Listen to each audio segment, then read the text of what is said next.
selamat pagi. Hari ini, Selasa 24 Juni 2025, bacaan Alkitab terdapat pada Lukas 1 ayat 5-80, Kisah Para Rasul 9 ayat 1-7, Yesaya 40 ayat 1-11, Matius 3 ayat 1-12, dan Keluaran 16 ayat 17-36.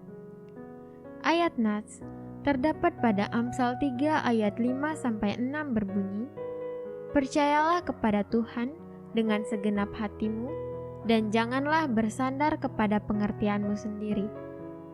Akuilah Dia dalam segala lakumu, maka Ia akan meluruskan jalanmu." Dan Yohanes 21 ayat 18 berbunyi, "Aku berkata kepadamu, Petrus, sesungguhnya ketika engkau masih muda, engkau mengikat pinggangmu sendiri dan engkau berjalan kemana saja kau kehendaki. Tetapi, jika engkau sudah menjadi tua, engkau akan mengulurkan tanganmu dan orang lain akan mengikat engkau dan membawa engkau ke tempat yang tidak kau kehendaki." Renungan berjudul, Nasihat Memberikan Hikmat. Orang tua seringkali memberikan nasihat kepada anak-anaknya. Melalui nasihat yang diberikan, ada harapan agar sang anak tidak keliru dalam mengambil langkah yang kemudian membawanya kepada suatu penyesalan.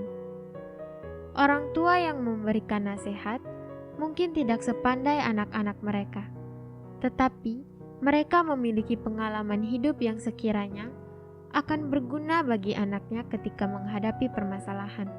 Sebab, pengalaman dapat membuat seseorang menjadi lebih bijaksana. Berdasarkan hal inilah, penulis Amsal hendak menyatakan nasihat-nasihatnya kepada generasi selanjutnya. Perkembangan zaman mungkin membuat pengetahuan lebih mudah diperoleh. Namun, setiap ilmu yang diterima kiranya tidak membuat seseorang meninggalkan Tuhan dan melupakan ajarannya. Justru sebaliknya, baiklah ia percaya kepada Tuhan dan tidak mengandalkan pemahamannya saja. Percaya kepada Tuhan memberikan hikmat agar pengetahuan tidak menjerumuskan seseorang kepada hal-hal yang jahat.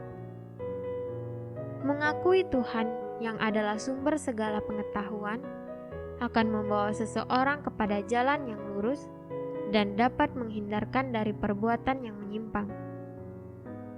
Yesus pun memberikan nasihat kepada Petrus dalam perjumpaan setelah kebangkitannya.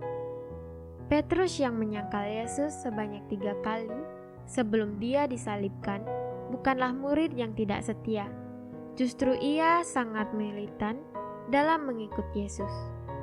Tetapi, karena bersandar kepada perasaannya yang kerap tidak terkontrol, Petrus dinaungi perasaan bersalah dan penyesalan terhadap apa yang telah ia lakukan. Nasihat yang Yesus berikan merupakan pemulihan bagi Petrus agar ia kembali ke jalan yang lurus yang dikehendaki oleh Yesus. Yesus mengajarkan Petrus tentang pentingnya memiliki kerendahan hati karena Yesus ingin memakai Petrus sesuai kehendaknya, bukan mengikuti keinginan hati Petrus sendiri. Yesus yang adalah Sang Gembala Agung telah menjamah hati Petrus melalui nasihat dan didikannya. Pengetahuan memang sangat berharga, tetapi perlu dilengkapi dengan ajaran firman Tuhan disertai kerendahan hati untuk menerimanya, sehingga seseorang dapat memperoleh hikmat Tuhan. Oleh Vikaris Kadek Dwi Prayoga Aditya.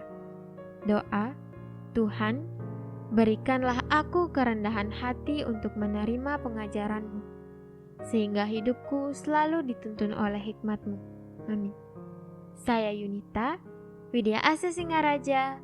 Salam bumi bersukacita dalam damai sejahtera. Terima kasih.